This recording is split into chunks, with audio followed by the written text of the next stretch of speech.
नमस्कार साथियों। आज देश में जब सियासतदारों ने जाति और धर्म के नाम पर नफरत का माहौल बना रखा है और विशेष रूप से सत्तारूढ़ पार्टी जो केंद्र में है और उत्तराखंड में है, ये लोग नफरत के नाम पर ही देश में राजनीति कर रहे हैं, सत्ता का सुख भोग रहे हैं। उत्तराखंड के कोटद्वार में एक युवा सांप्रदायिक सौहार्द को लेकर खड़ा हुआ और देश ही नहीं दुनिया में एक मिसाल दी। हिंदू मुस्लिम भाई भाई रहेंगे तभी ये देश आगे बढ़ेगा। यही कोटद्वार में बाबा के नाम से यदि कोई मुस्लिम दुकान खोल लेता है तो क्या वो अपराध करता है? तथाकथित हिंदू संगठन आए और धावा बोल दिया और दीपक कुमार एक युवा खड़ा हुआ और उनके साथी विजय रावत। दीपक कुमार ने जो वहां पर हौसला दिखाया, सांप्रदायिक सौहार्द का जो माहौल बनाया, और जब लोगों ने पूछा नाम क्या है, खासियत देखिए इस युवा की, हिंदू मुस्लिम की एकता का संदेश देते हुए, भाईचारा का संदेश देते हुए, सांप्रदायिक सौहार्द का संदेश देते हुए गुस्से में बोला मोहम्मद दीपक।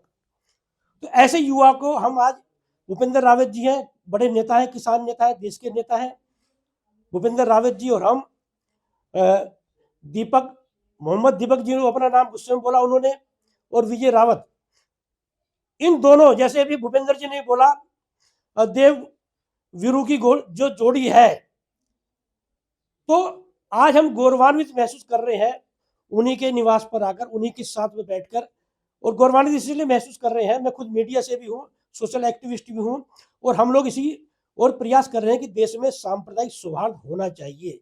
जो देश की आज़ादी की लड़ाई लड़ी गई उसमें जाति धर्म किसी ने पूछा नहीं था। हिंदू मुस्लिम ने जब थाली में बैठ के खाना खाया तभी ये देश आज़ाद हुआ। और ये लोग जो आज सांप्रदायिक सौहार्द को बिगाड़ने में लगे हुए, नफरत का माहौल बनाने में लगे हुए, ये लोग आज़ादी की लड़ाई में कहीं नहीं थे। तो साथियों, फिर से मैं एकता की मिसाल देते हुए, और आज यही भाई दीपक कुमार ने जो मिसाल पैदा की, आज वही है, युवा के आइकॉन है और देश में मिसाल दी जा रही है। ऐसे मैं चाहता हूं कि ऐसे देश में दीपक खड़े हों, ऐसी देश में मोहम्मद दीपक, जैसे उन्होंने बोला, हिंदू मुस्लिम का नाम लेकर लोग खड़े हुए। और मैं मुसलमान भाइयों से भी कहूंगा, यदि इस तरह का माहौल बनता है तो वो सरनेम हिंदू लगाकर अपने को गौरवान्वित महसूस करते हुए बोले। साथियों, मैं बिल्कुल भावुक हो जा रहा हूँ इस क्षण में, और मुझे अच्छा लग रहा है कि हम आज गौरवान्वित हैं। अच्छा लग रहा है, दीपक कुमार जी आगे बढ़ेंगे और हम चाहेंगे कि ये मिसाल जो है आगे देश में बढ़े, और दीपक कुमार जी ने ये प्रयास किया, ये देश समाज में लोग आगे बढ़ाएं। जय हिंद, जय भारत। दोस्तों, आज इस अवसर पर मैं भारतीय किसान मजदूर संघ यूनियन का राष्ट्रीय प्रवक्ता भूपेंद्र रावत, मेरे लिए गौरव का क्षण है कि मैं इस समय दीपक और विजय रावत दोनों, जो इस देश के, मैं कहता हूँ दुनिया में इंसानियत के आइकॉन बन चुके हैं, और मैं इनको बधाई देना चाहता हूँ। जो दीप जलाया था शैला नेगी ने नैनीताल में सांप्रदायिकता के खिलाफ, उसको ज्वालामुखी के रूप में तब्दील कर दिया। भारतीय किसान मजदूर संघ यूनियन की पूरी टीम हमारी आने वाली थी। दुख और अफसोस के साथ मैं आपको बताना चाहता हूँ, एक तो 26 जनवरी को गणतंत्र दिवस को कलंकित करने का षड्यंत्र था। मैं बधाई देना चाहता हूं दीपक को, बधाई देना चाहता हूं विजय रावत को, इन्होंने हमारे देश के गणतंत्र को कलंकित होने से बचाया। और दूसरा बात मैं ये कहना चाहता हूं कि 70 साल के बुजुर्ग जो वकील अहमद की दुकान पर जिस तरीके से बाबा नाम बदली करने के लिए वो पहुंचे थे, उनको रोका, यह बहुत बड़ी बधाई की बात है। दीपक और विजय जैसे लोग डर जाएं कि मुसलमान हमारे साथ खड़े नहीं हुए इसलिए हम कुछ नहीं करेंगे, मैं बधाई देना चाहता हूं कोटद्वार के मुसलमानों को। वो खड़े नहीं हुए दीपक और विजय के लिए, कहा कि इंसानियत की है तो इंसान खड़े होंगे। और दूसरी बात, पूरा देश खड़ा है इनके साथ में। दूसरा महत्वपूर्ण बात देखिए कि किस ओर देश चला गया है, जिन्होंने हमारे देश के गणतंत्र दिवस का सम्मान किया, जिसका सम्मान नागरिकों को करना चाहिए था, जिनका सम्मान भारत की सरकार को करना चाहिए था, भारत के प्रधानमंत्री को करना चाहिए था। बधाई देता हूं दीपक आपको, और बधाई देता हूं विजय रावत आपको कि आप लोगों ने गणतंत्र दिवस को कलंकित होने से बचाया। उनके खिलाफ मुकदमा दर्ज किया गया, किस बात का? कि आपने 35 साल पुरानी दुकान पर गुंडागर्दी करके बाबा नाम हटाने वाले गुंडों को क्यों रोका, इसलिए मुकदमा दर्ज किया गया। और बड़ी मजेदार बात देखिए, उसकी गुंडों की अगुवाई न केवल यहां तक मुख्यमंत्री ने की, बल्कि दीपक के घर पर धावा बोलने के लिए निगम पार्षद भी भाजपा का अगुवाई करने वालों में शामिल था। इसलिए मैं हैरान हूं, जब सरकार और पुलिस लाचार हो जाती है तो अदालत की भूमिका शुरू होती है। मेरे लिए बहुत दुख, हमारे दोस्त हैं सुप्रीम कोर्ट के जज, मतलब मैं जो जो दोस्त मुझे जानते हो समझ सकते हैं, मैं कोई अथॉरिटी नहीं बोल रहा हूं। मैं हैरान हूं हाईकोर्ट के जजों से बैठे धृतराष्ट्र की भूमिका में इतनी बात उनको समझ नहीं आ रही है कि गणतंत्र दिवस को कलंकित होने से बचाने वाले दीपक हर हमारे देश के 35 साल पुरानी दुकान। अरे बाबा तो हम हर किसी बुजुर्ग को बाबा बोलते हैं, मेरे को भी कई बच्चे हैं जो बाबा बोलते हैं, मैं भी 60 साल का हो गया हूं।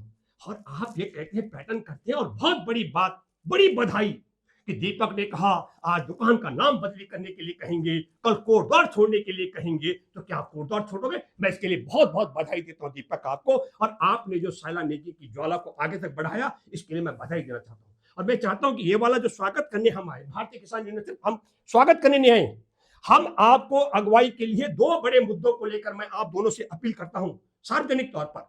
एक, हमारे देश के खेती किसानी के काम में जुटे तबके को सरकारी कर्मचारी के वेतन के बराबर आमदनी की गारंटी का कानून बनना चाहिए, ये हमारी यूनियन की मांग है दशकों से। दूसरी बड़ी बात कि हमारे देश के खेती किसानी काम में जुटे तबके को 45 साल का अगर विकलांग है तो उसको इतनी पेंशन मिलनी चाहिए सम्मानित जीवन जी सके। और 55 साल की अगर महिला हो गई तो उसको सम्मानित जीवन जीने के लिए पेंशन मिलनी चाहिए। वो 100, 200, 500, 1000, 500 नहीं, जितना सम्मानित तरीके से जीवन जी सके। और वृद्धों को भी 60 साल की उम्र के बाद पेंशन मिलनी चाहिए। इन 2 मांगों, राष्ट्रीय मांगे हमारी, ये जाति धर्म और वजह से ऊपर जो काम जो ज्वाला आपने बनाई है, तो बिल्कुल भारतीय किसान मजदूर संघ यूनियन की तरफ से हम आपसे ये अपील करने के लिए आए हैं कि सार्वजनिक तौर पर कि ये बिना राजनीतिक संगठन है और राष्ट्रीय संगठन है, इसमें आप लोग जुड़कर इसकी अगुवाई करें। और हम ये चाहते हैं कि आप हमारे साथ न केवल जुड़े बल्कि भारत यात्रा करें, और भारत यात्रा करके 2 मुद्दों पर। और तीसरा मुद्दा जो सबसे बड़ा आपने जगाया, कौन सा? कि न मैं हिंदू हूं, न मुसलमान हूं, न सिख हूं, न ईसाई हूं, मैं इंसान हूं। तो मैं इसके लिए दीपक जी आप 2 शब्द बोलेंगे और फिर बाद में आपका इंटरव्यू तो बाद में लेंगे हम। जो संदेश आप देना चाहेंगे प्लीज। संदेश तो मैं बस इतना ही देना चाहूँगा देशवासियों को कि हमारा देश हिंदुस्तान बहुत खूबसूरत देश है और बहुत प्यार है इस देश के अंदर। अगर आप जितना प्यार देंगे वो ज़्यादा बेटर होगा। इंसान है पहले, जाति है बाद में, क्योंकि इंसान इंसान के ही काम आ सकता है। और धर्म को बाद में रखो, इंसान को पहले रखो, क्योंकि जवाब जो है इंसानियत को देना है, ना कि किसी धर्म को देना है। विजय जी, पहले तो मैं आपका दिल की गहराई से धन्यवाद और शुक्रिया करता हूँ। आप इतनी दूर से दोनों लोग यहाँ पर आए। ये हमारा ये सिद्धबली जो हमारा धाम है, पवित्र जो हमारी नगरी है, मैं आपका पहले यहाँ पर स्वागत करता हूँ। और 2 शब्द, ज़्यादा नहीं कहूँगा, 2 शब्द ही कहूँगा। पहले तो आपने हमको इतना प्रेम दिया, प्यार दिया, उसके लिए धन्यवाद। और बस एक मैसेज मैं पूरे देशवासियों को देना चाहता हूँ आपके माध्यम से ही। जो ये देश में कुछ सालों से हमने भी महसूस किया है, बहुत ज़्यादा हिंदू मुस्लिम को लेकर बहुत ज़्यादा विवाद हो रहा था और हमने एक नफरत जो हमारे देश में फैल रही थी, तो हम चाहते हैं नफरत खत्म हो और प्यार से सभी देशवासियों को मिलकर रहना चाहिए। क्योंकि इस देश को आज़ादी दिलाने में सभी धर्मों का योगदान था, सभी ने अपना खून बहाया है। और कहीं ना कहीं हम युवाओं से ज़्यादा, मैं देशवासियों तो भी कहना चाहता हूँ पर युवाओं से ज़्यादा कहना चाहता हूँ कि आपको भी बढ़ चढ़कर जो ये नफरत फैल रहा है इसको रोकने के लिए सबको आगे आना चाहिए। पर नफरत से नहीं, प्यार से इस चीज़ को हमको रोकनी है, एक प्रयास करना है जो निरंतर बढ़ते हुए आ रही है। बस हमने एक प्रयास किया था, हमको लगता है, मैं दीपक वहीं पे मौजूद थे 26 जनवरी को, हमने एक इंसानियत भी निभाई है। पर हमको सबसे बड़ा गर्व, मैं अपनी बात कहूँ तो मुझे सबसे बड़ा गर्व होता है हमने किसी इंसान की भी जान बचाई है, क्योंकि उनकी हालत बहुत खराब थी। तो ऐसी ही बहुत, जैसे परसों भी अब देहरादून में घटना हुई है, उस बड़ा दुख हुआ कि उस लड़की को बचाने कोई नहीं आया, सरेआम उसकी गर्दन काट दी गई, उसके वार किया गया। तो ऐसे जागरूक लोगों को कहीं ना कहीं जो हमने प्रयास किया, सबको आना चाहिए किसी को कहीं ना कहीं जान बचाने के लिए। तो ये चीज़ें बड़ा दुख हो रही है कि आज भी अभी इस चीज़ को लेकर बहुत चीज़ें घटनाएं हो रही है, तो सबको प्रयास करना चाहिए। बहुत एक माहौल बहुत चल रहा है, कभी छोटी छोटी बच्चों के साथ रेप हो रही हैं, बहुत निरंतर ये घटनाएं बढ़ रही हैं। इनको रोकने के लिए हमको इन्हीं सारे देशवासियों को एक होना चाहिए, जो मेरी मांग है। और मैं एक बात कहना चाहता हूँ, धर्म से बड़ा एक इंसानियत का धर्म होता है। मैं हिंदू हूँ, मैं अपने धर्म का पालन भी करता हूँ और मैं सभी धर्मों का भी पालन उतना ही करता हूँ, क्योंकि मेरा धर्म, हिंदू धर्म, कभी किसी धर्म को लड़ना नहीं सिखाता, गाली देना नहीं सिखाता। ये हमारे संस्कार भी नहीं है। एक हम पहाड़ से आते हैं, उत्तराखंडी हम लोग हैं, ये हमारा धर्म तो सबकी रक्षा करना सिखाता है। बस यही मैं संदेश देना चाहता हूँ, सब मिलकर रहें, प्यार से रहें और नफरत को दूर करें। धन्यवाद।